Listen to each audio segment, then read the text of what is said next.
Hello viewers, কেমন আছেন আপনারা সবাই? ওয়াক উইথ আদনান আপনাদের সবাইকে স্বাগতম জানাচ্ছি। আজকের ভিডিওটা বেশি কথা বাড়াবো না। এটা হচ্ছে পাখির যে হ্যান্ড ফিডটা তৈরি করার যে ব্যাপারটা, যেটা থাম্বনেলে আপনারা দেখেছেন, সেটাই জাস্ট এখানে তুলে ধরবো। হ্যান্ড ফিড তৈরি করার পর এটাকে আপনারা যে কোনো পাখিকে খাওয়াতে পারবেন, বিশেষ করে ককাটেল, টিয়া পাখি এবং বাজিগারের বাচ্চাগুলোকে খাওয়াতে পারবেন।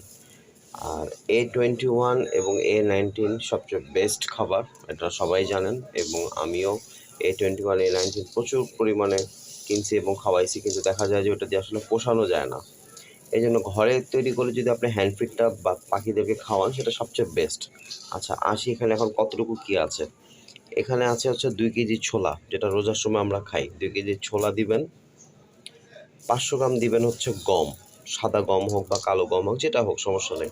সাদা গম দিবেন 500 গ্রাম, এবং 250 গ্রাম দিছি আমি মসুরির ডাল, 250 গ্রাম মসুরির ডাল, এবং ভুট্টা, ভুট্টা বা পপকর্ন যেটা বলে, সেটা আপনি দিবেন হচ্ছে 250 গ্রাম। আর যদি জব থাকে সেটা 250 গ্রাম দিলে ভালো, না দিলেও সমস্যা নেই। হ্যান্ড ফিড অনেকে তৈরি করে 100 আইটেম দিয়ে, বাবা আমি অত আইটেম দিয়ে না, আমি 4টা আইটেম দিয়ে এখানে তৈরি করতেছি। এবং এটার মধ্যে শুধু 100 বা 200 গ্রাম আমি A21 বা A19 মিক্সড করে দেবো। A21 বা A19 দিলে আরও বেটার হয়, এবং আপনি যদি এটার মধ্যে সেরিলাক দেন সেটা আরও বেটার হয়। তো লাগে না, প্রয়োজন হয় না আমি মনে করি, কারণ ছোলাই সবচেয়ে বেস্ট, ছোলাতেই প্রোটিনটা বেশি থাকে। হ্যাঁ, তবে এটা দিয়ে আমি রেগুলার তৈরি করি, এবং আমার বাসার এবং আমার শপের জন্য যেই বেবিগুলো কেনা হয়, এগুলাকে বেশিরভাগই সব এই মিক্সড খাবার হ্যান্ড ফিডটে খাওয়ানো হয়। আসলে এটাকে এবার করতে হবে হচ্ছে এভাবে, পুরাটা কিনে আনবেন। 2 কেজি ছোলা, 500 গ্রাম হচ্ছে গম, 250 গ্রাম মসুরির ডাল, 250 গ্রাম ভুট্টা। এটাকে আমরা হালকা একটু তাপ দিয়ে, হালকা একদম হালকা, ব্যাস এই পরিমাণ রেখে এটা মিনিমাম 5-7 মিনিটের মতো আমরা এটাকে নাড়বো। এটাকে ভেজে নিতে হবে এই কারণে, যাতে করে আপনি যখন এটাকে এয়ারটাইটে রাখবেন, বয়মে বক্সে রাখবেন, তখন যাতে ছাতা না পড়ে এবং নষ্ট না হয়ে যায়। এই জন্য অবশ্যই আপনাকে এটাকে 5-7 মিনিটের মতো ভালো করে গরম করে নিতে হবে, হালকা একটু আছে। আবার খেয়াল রাখতে হবে যাতে পুড়ে না যায় বা কালো হয়ে না যায়, জিনিসটা অবশ্যই আপনাকে মাথায় রাখতে হবে। এরপর এটাকে, যেখানে আপনার যে ভাঙায়, যে চালের গুঁড়া যেখানে ভাঙায়, চাল যেখানে ভাঙে, ফাইনালি ভাঙাতে নিয়ে আসছি। যখন ভাঙাতে দিবেন অবশ্যই বলে দিতে হবে যে হলুদ মরিচের বক্সে যাতে না দেয়, ঠিক আছে?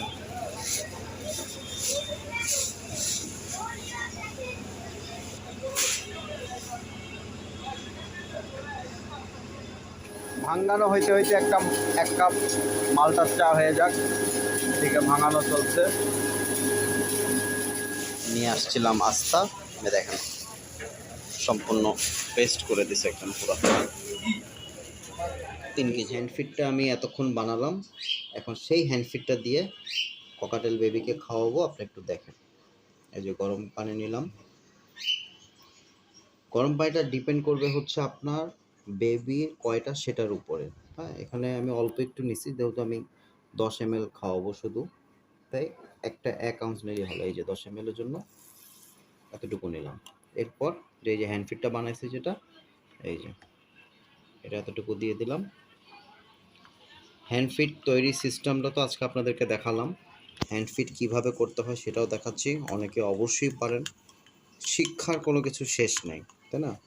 এই জন্য যত দেখবো আমরা, যত এগুলো নিয়ে অবজার্ভ করব, তত ভালো। এই যে অলরেডি দেখেন পাতলা হয়ে আছে সুন্দর, এই যে দেখেন।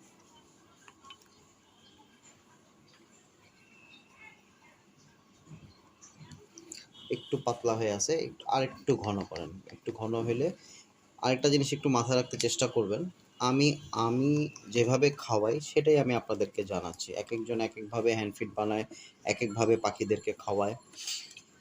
ককাটেলের ক্ষেত্রে খাবারটা মিডিয়াম হবে, মানে মিডিয়াম ঘনত্ব হবে। আর যেটা বাজিগারের ক্ষেত্রে সেটা মিডিয়াম বা হালকা হালকা ঘনত্ব, বেশি হবে না। শুধুমাত্র বড় পাখির ক্ষেত্রে আমরা দেখা যায় যে তখন ঘনত্বটা একটু বাড়ায় দিই, লাইক টিয়াগুলা, রিংনেট টিয়া বা যখন ম্যাকাওর বেবিদের খাওয়াই তখন যেমন দেখা যায় যে বাইরের খাবারটা একটু ঘন করে দেওয়ার চেষ্টা করি সবসময়। এই যে মোটামুটি এখন দেখেন, একটু দেখো ফোকাসে,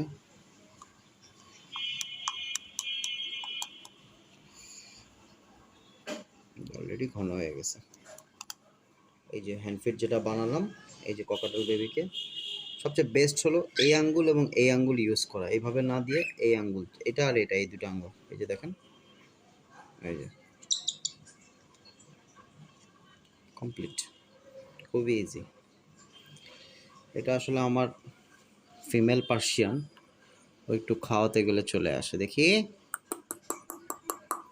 আই পেও, দেখেন এই যে পেটটা পুরো ভরে গেছে, আসো আসো আসো। ঠিক আছে, আজ এই পর্যন্তই।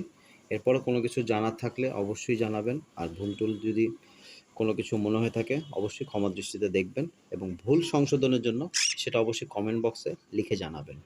ধন্যবাদ।